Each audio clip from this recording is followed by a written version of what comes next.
most of the countries on the world, those that are pursuing Agenda 2030, essentially leading us into that. And so, at some level, I think the geopolitical push and pull between, BRICS and the West is real. But I think, at the higher levels, they ultimately agree on the goals. So I don't really think.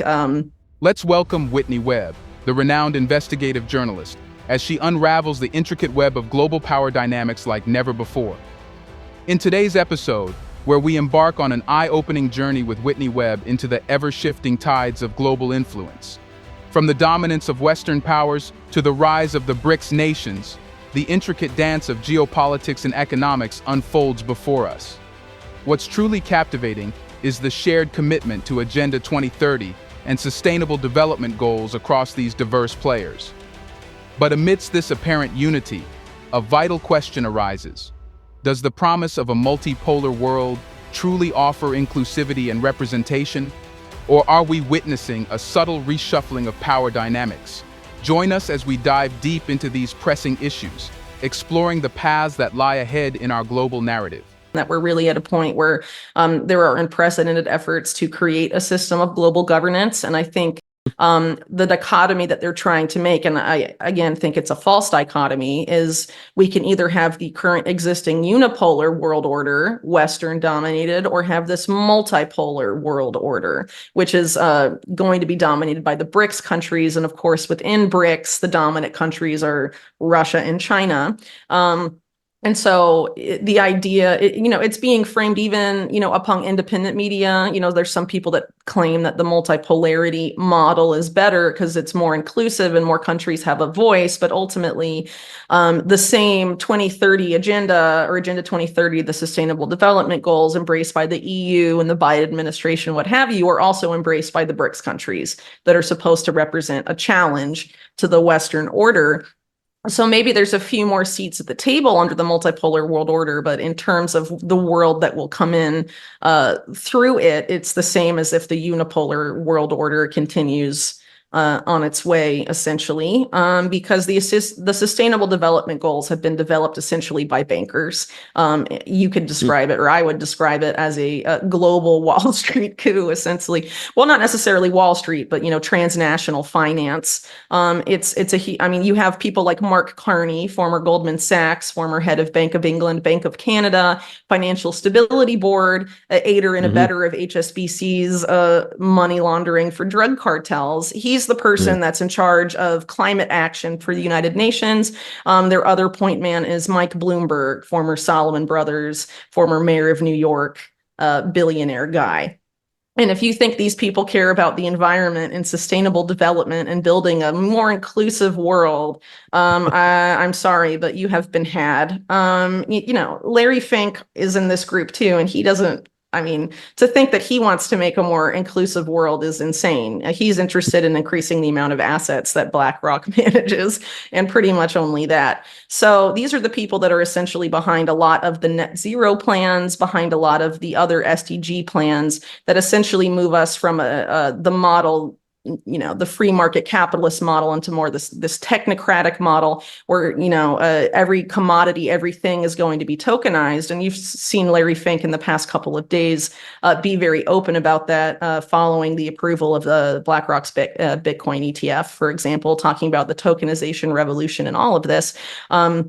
But there's an effort here to take this, much farther than it's ever been taken before, and to essentially just not just tokenize, existing assets or traditional assets, but also create new asset classes like natural assets, all these natural asset corporations that have sort of been in the news lately and have sort of, received some pushback. But there's definitely a lot of efforts underway to essentially tokenize the whole planet, increase the amount of assets in the existing economy by being like, now this lake is an asset, now this forest is an asset, and all of this stuff tokenize fractionalize it and, basically create this insane new financial system that's different than previous financial systems, but everything, including nature and humans, will be tokenized and traded like financial products. And that's essentially what a lot of this is leading to. And you have most of the countries on the world, those that are pursuing Agenda 2030, essentially leading us into that. And so, at some level, I think the geopolitical push and pull between, BRICS and the West is real. But I think, at the higher levels, they ultimately agree on the goals. So I don't really think one is necessarily a true effective challenge to the other. And if you're against the ambitions of the SDGs and Agenda 2030, then you should be against them regardless of if they're being championed by Russia and China or the United States and the EU. Ultimately, it leads us to the same place. Which is going to financialize and tokenize everything, but also surveil everything to an unprecedented extent, and increasingly uses, debt slavery. The Mark Carney and Fink and all of these guys, under the auspices of the UN, talked about reimagining the World Bank and the IMF, all the multilateral development banks, for the purpose of basically using debt to finance the SDGs and doing all these things like debt for climate swaps, debt for nature swaps, which are essentially, land grabs and all sorts of things, framing it as, necessary to save the planet. And maybe that justification works for the left, but I think it would be naive to assume that they aren't going to retool the talking points to appeal to the right.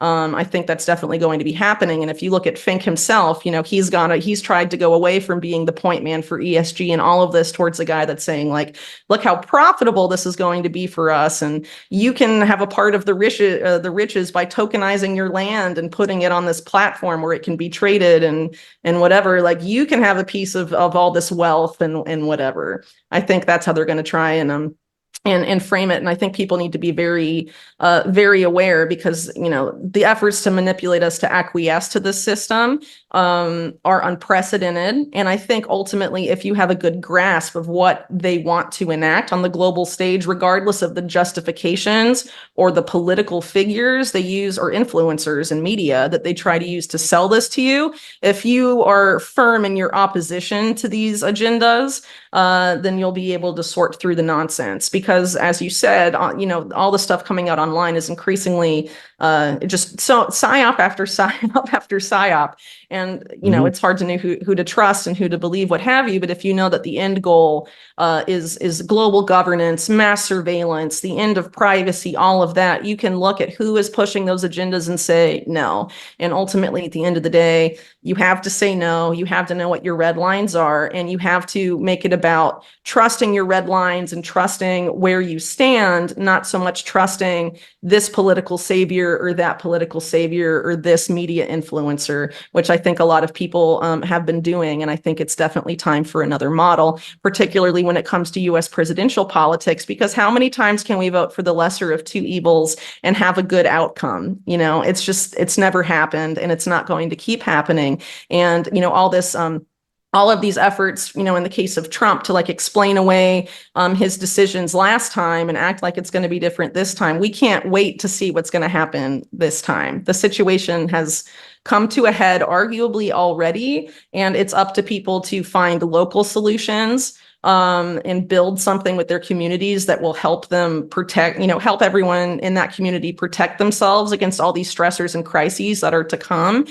Because waiting for the right guy to get in the White House, regardless of who he is and whatever intention and motivation he has, one guy in the White House is not going to solve all of this, because arguably, the president is really a figurehead, because at this point, the US is so bureaucratic and massive. It doesn't really matter who gets elected, every 4 years in a November.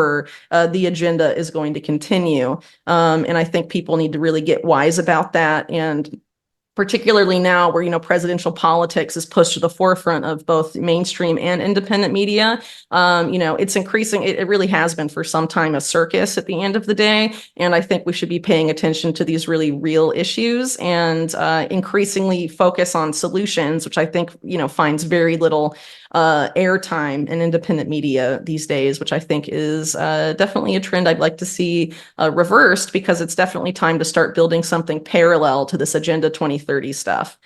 Because a lot of the way this digital ID stuff, CBDCs or their private sector equivalents are going to be forced onto the people is when, the food supply is under attack, or, there's some sort of crisis there. And the only way to get your rations is to follow the same model that's been rolled out by the UN's World Food Program, which is essentially the same model produced by Sam Altman's WorldCoin. Scan your eyeball and you have a digital ID tied to your eyeball and a digital wallet. And every time you check out, you scan your eyeball at the cash register and it deducts the money of the cost of what you purchased from your, rations wallet. And if you don't submit to that system, you don't eat. And the World Food Program does this to millions of refugees every day in Ukraine, in the Middle East, and elsewhere. And the plan is to have this happen essentially everywhere. So people need to be very vigilant. As we wrap up our discussion with Whitney Webb, we've traversed the intricate landscapes of global power dynamics. From the dominance of Western powers to the rise of the BRICS nations, we've delved deep into the complexities shaping our world. Take a moment to reflect on the insights gained and join us in our ongoing exploration. Don't forget to like, share, and subscribe to stay informed about future episodes. Thank you for joining us on this enlightening journey, and until next time, let's continue unraveling the threads of our global narrative together. Thank you.